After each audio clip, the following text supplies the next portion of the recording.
Je suis Einstein Albert, je suis un artisan entrepreneur qui a commencé à travailler le gommier, qui a fait les accessoires de cuisine de table à partir des années 94, quand mes parents ils sont morts et que je devrais prendre la relève.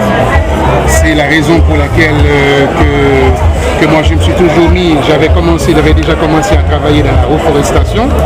D'ailleurs, ce que nous faisons, nous faisons de l'artisanat, nous travaillons aussi dans la reforestation.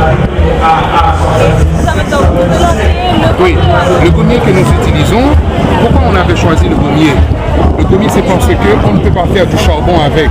Le gommier, c'est un bois qui est très léger, c'est un bois qui prend 9 à 11 ans pour atteindre la maturité à partir de l'année. Donc vous avez un arbre qui est tout à fait prêt pour la consommation.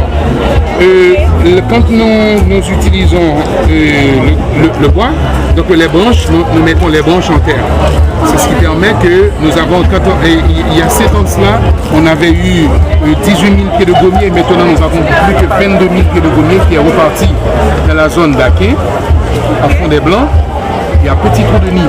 Parents, ils ont commencé, on avait fait le choix de faire les accessoires de cuisine et de table parce qu'il y avait une forte demande aux États-Unis pour les accessoires de cuisine et de table.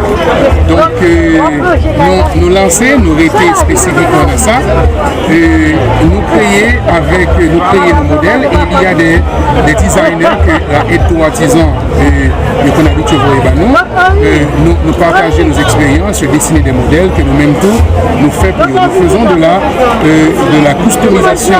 C'est les clients qui décident ce qu'ils veulent. Et nous exportons vers les États-Unis, vers le Canada. Et en Haïti, contrairement avec ça, nous pensons qu'il y a un grand marché. Et maintenant, nous avons une nouvelle population, c'est celle des ONG. Donc, ils sont là, pas remarqué ça pendant cette fois. Ils ont acheté beaucoup de pièces. C'est depuis combien de temps vous participez?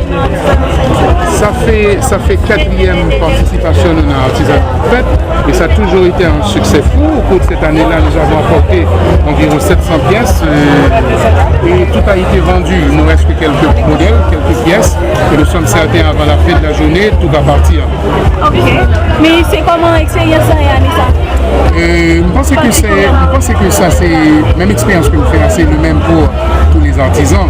Après le séisme, on a cru que tout a été perdu, mais on a pu voir que l'artisanat nous a permis de revendre une belle image de ce pays, de voir que nous avons beaucoup de gens talentueux. Ce qu'ils ont besoin, c'est de formation et de marché et l'accès à des crédits à long terme. Donc beaucoup de gens ont acheté. Ce qui m'a fait beaucoup plaisir, c'est que les Haïtiens surtout, ils ont commencé à consommer les produits haïtiens. Il y a beaucoup d'Haïtiens qui ont acheté. Dans le temps, c'était la première édition, c'était surtout des étrangers qui étaient sur les stands. Les Haïtiens étaient venus pour demander des cartes. Mais maintenant, ils sont beaucoup à avoir consommé nos produits.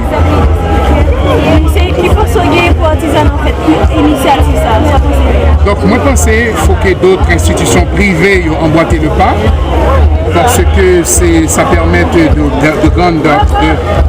d'avoir de grandes ouvertures, non pas seulement pour les artisans, mais pour le secteur privé des affaires.